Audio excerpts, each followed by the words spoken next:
তুমি রিয়েলিটি মাইনা নাও, তোমার 12টা বেজে গেছে। শুধু তোমার না, তুমি যে রাষ্ট্রে বসে এখন আমাদের বিরুদ্ধে ষড়যন্ত্র করছো, সেই রাষ্ট্র তাকেও বলছি তুমি রিয়েলিটি মেনে নাও, তোমার 12টা বেজে গেছে। কারণ তোমরা আমাদের পতাকায় আগুন ধরাও নাই, তোমরা এদেশের 18 কোটি মানুষের হৃদয়ে আগুন জ্বালিয়েছো। তোমরা আমাদের হাই কমিশন ভাঙো নাই, তোমরা এদেশের 18 কোটি মানুষের হৃদয় ভেঙে চুরমার করে দিয়েছো। তোমরা আমাদের পতাকায় আগুন ধরাও নাই, তোমরা তোমাদের কপালেও আগুন ধরিয়েছো। আসসালামু আলাইকুম ওয়া রাহমাতুল্লাহি ওয়া বারাকাতুহু।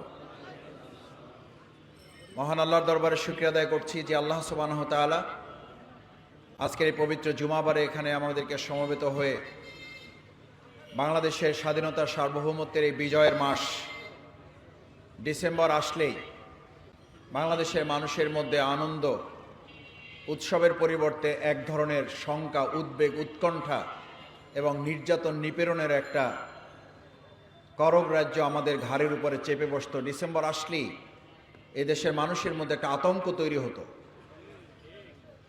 বিগত 15 বছরে ডিসেম্বর মাস মানে বিজয়ের মাস ছিল না।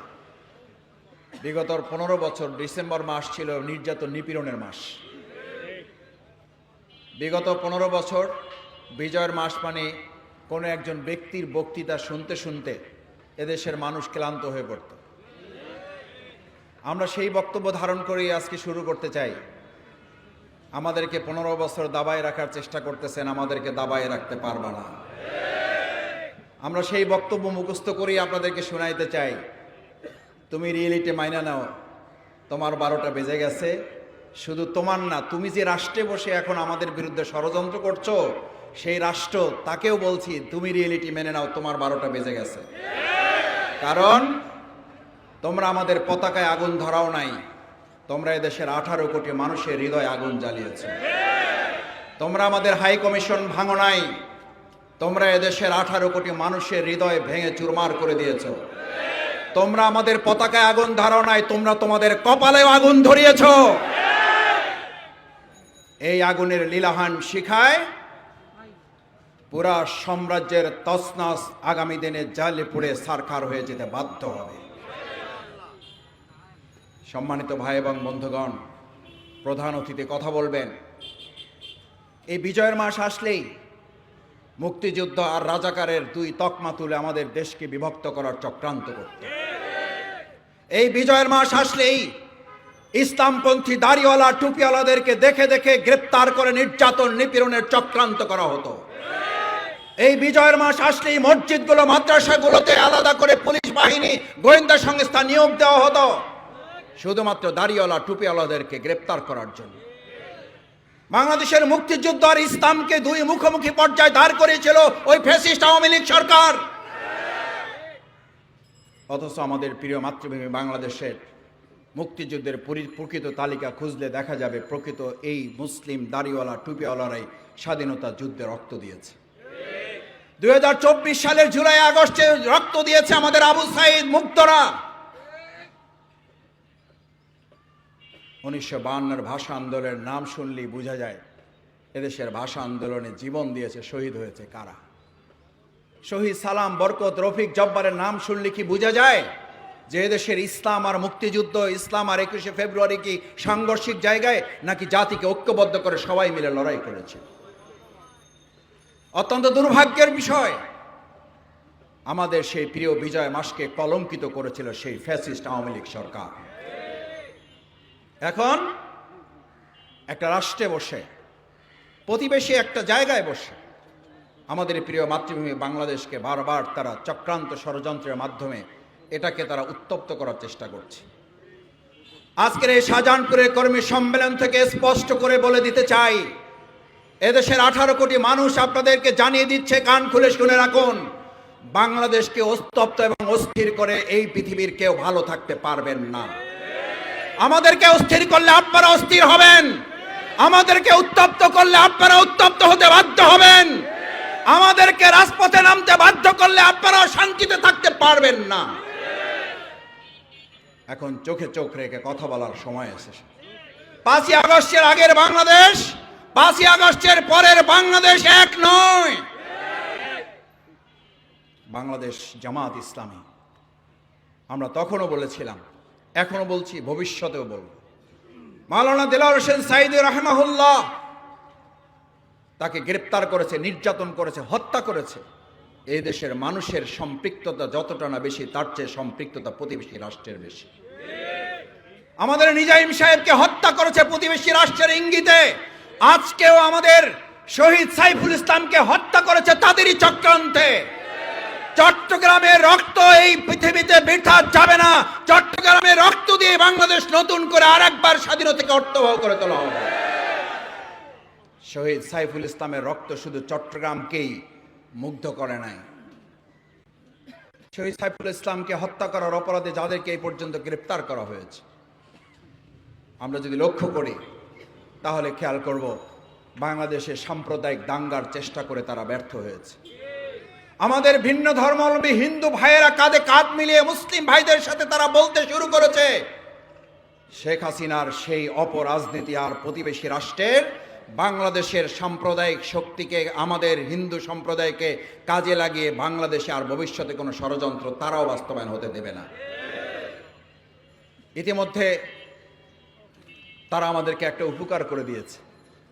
2024 সালের জুলাই আগস্টের গণ অভ্যুত্থানের মাধ্যমে যে জাতীয় ঐক্য তৈরি হয়েছিল, সেপ্টেম্বর, অক্টোবর, নভেম্বর, ডিসেম্বরে এসে পা রেখে কিছু ছোটখাটো চির ধরলেও তাদের চক্রান্ত ষড়যন্ত্রের কারণে ইতিমধ্যে আমাদের সেই চিরগুলো দূর হয়ে আর একটা বৃহৎ সীসাডালা প্রাচীরের ঐক্য তৈরি করে দিয়েছে তারা। এই জাতীয় ঐক্যের মাধ্যমে ইতিমধ্যে আমিরে জামাত ডক্টর শফিকুর রহমান যে জাতীয় ঐক্যের ঘোষণা দিয়েছেন, সেই জাতীয় ঐক্য বিনির্মাণে বাংলাদেশের অন্তর্বর্তীকালীন সরকারের সম্মানিত প্রধান উপদেষ্টা অত্যন্ত চমৎকার একটা কথা বলেছেন। জাতির সামনে একটা অত্যন্ত গর্বের ব্যাপার যে সেই 2024 সালের জুলাই এবং আগস্টে শেখ হাসিনা সরকার যখন কতিপয় দুর্বৃত্তায়নের প্রশাসনের লোক দিয়ে আমাদের ভাইদেরকে গুলি করা হতো, তারা ভিডিও দেখে বলতো, স্যার একটা গুলি করি, একটা মরে, চারটা এসে সামনে দাঁড়িয়ে যায়। আমাদের অন্তর্বর্তীকালীন সরকারের প্রধান উপদেষ্টা এখন আর একটা গুরুত্বপূর্ণ কথা বলেছেন, জুলাই আগস্টের গণ অভ্যুত্থানে একটা মারলে চারটা এসে দাঁড়িয়ে যেত। আর এখন বাংলাদেশের দিকে তাকিয়ে দেখবেন, ভবিষ্যতে যদি আর কোনো চক্রান্ত ষড়যন্ত্র করা হয়, জুলাই আগস্ট পেরিয়ে সেপ্টেম্বর, অক্টোবর, নভেম্বর পেরিয়ে আমরা যে ডিসেম্বরের বিজয়ের দ্বার প্রান্তে এখন পা রেখেছি, নতুন বিজয়ের যে মুগ্ধতা আমাদেরকে ছড়িয়েছে পৃথিবীতে, সেই সময় এখন একটা মারলে চারটা না, একটা মারলে 40টা এসে আপনাদের বন্দুকের সামনে দাঁড়িয়ে যাবে। আজ এখানে আপনাদের কাছে জানতে চাই, এই 40-এর কাতারে যদি আপনাকে আমাকেও দাঁড়াতে হয়, বাংলাদেশ জামাত ইসলামী শাহজাহানপুরের এই কর্মীরা জীবন বাজি রেখে তাদের প্রত্যেকটা ষড়যন্ত্রের জবাব দেওয়ার জন্য কি রাজি আছেন আপনারা? সম্মানিত ভাই এবং বন্ধুগণ, আমি আমার বক্তব্য শেষ করতে চাই যে কথা বলে, বাংলাদেশ জামাত ইসলামী যে রাষ্ট্র চায় সেই রাষ্ট্রই চেয়েছিল আমাদের জুলাই আগস্টের গণ অভ্যুত্থানের প্রাণপ্রিয় ছাত্র জনতা, শ্রমিক ভাইয়েরা। সেই রাষ্ট্রের নমুনা ছিল, স্লোগান ছিল, we want justice. Bangladesh Jamaat ইসলামীও বলে, আমরা সেই উই ওয়ান্ট জাস্টিসের শুধু বক্তৃতাই করি না, আমরা তার বাস্তব প্রমাণ রাখতেও সক্ষম হয়েছি। জুলাই আগস্টের গণ অভ্যুত্থানের পরেও আমরা বহু চাঁদাবাজ গ্রেপ্তার হতে দেখেছি, দলীয় কোন্দল হতে দেখেছি। আজকে দেখেন, আমি আমার প্রায় জামাত ইসলামীর সম্মেলনগুলোকে সামনে রেখে বলতে চাই, বাংলাদেশ জামাত ইসলামী রাষ্ট্রীয় শৃঙ্খলার অংশ হিসাবেই আজকে এখানে আমাদের মধ্যে কোনো ঠেলাঠেলি নাই, এখানে চেয়ার নিয়ে কোনো দলাদলি নাই, এখানে চেয়ার দখলের কোনো প্রতিযোগিতা নাই। এই স্টেজে এক লোক পাবেন না যে দাঁড়িয়ে থেকে তার চেহারা দেখানোর জন্য তিনি চেষ্টা করেন। এই সুন্দর শৃঙ্খলা যেই সংগঠন প্রতিষ্ঠা করতে পারে, 18 কোটি জনগণ মনে করে আগামীর সুন্দর সুশৃঙ্খল বাংলাদেশ সেই জামাত ইসলামী প্রতিষ্ঠা করতে পারবে। আমি বক্তব্য শেষ করতে চাই আপনাদের প্রতি আহ্বান জানিয়ে, বাংলাদেশ জামাত ইসলামী ঢাকা মহানগরী দক্ষিণ আন্দোলন সংগ্রামে এই শাহজাহানপুরে বহুবার আমাদেরকে গ্রেপ্তার, নির্যাতন করা হয়েছে। এখানকার প্রতিষ্ঠানগুলোকে জামাতের নামকরণ করে সেখান থেকে আমাদের ভাইদেরকে গ্রেপ্তার করে তাদেরকে চাকরি থেকে অব্যাহতি দেওয়া হয়েছে। এখানকার প্রতিষ্ঠানগুলোতে জামাতের নাম দিয়ে, নামাতের ট্যাগ দিয়ে আমাদের প্রতিষ্ঠানগুলো, ব্যবসা প্রতিষ্ঠানগুলোকে আমাদের ভাইদেরকে হাতছাড়া করা হয়েছে। এই যে এখানে রেল কর্তৃপক্ষ, আমাদের যে রেলওয়ে শ্রমিকদের প্রতিষ্ঠান, অন্যায়ভাবে তারা জবরদখল করে এখান থেকে ভাইদেরকে উৎখাত করা হয়েছে। আজ একটা কথা বলে আমার বক্তব্য ইতি টানি, বাংলাদেশের ভবিষ্যৎ আর জবরদখলের কোনো বাংলাদেশ নয়, বৈষম্যহীন একটা বাংলাদেশ বিনির্মাণ। আমাদের যে আবু সাইদ মীর মুগ্ধরা জীবন দিয়েছে, বৈষম্যহীন একটা বাংলাদেশ বিনির্মাণে বাংলাদেশ জামাত ইসলামী এই কর্মীরা সিদ্ধান্ত নিয়ে আগামী দিনে মহানগরী থেকে শুরু করে গোটা বাংলাদেশের আনাচে কানাচে আমরা সরিয়ে দেব, সেই প্রত্যাশা ব্যক্ত করে আবারও আপনাদের সবাইকে ধন্যবাদ এবং কৃতজ্ঞতা জানিয়ে প্রকৃত বাংলাদেশের যে বিজয় আমরা অর্জন করেছিলাম সেটাকে অর্থবহ করার প্রত্যয় এখান থেকে সিদ্ধান্ত অঙ্গীকার যদি করে নিয়ে যেতে পারি, তাহলে আজকের সম্মেলন সফল এবং সার্থক হবে। আল্লাহ আমাদের তৌফিক দিন। আসসালামু আলাইকুম ওয়া রাহমাতুল্লাহি ওয়া বারাকাতুহু।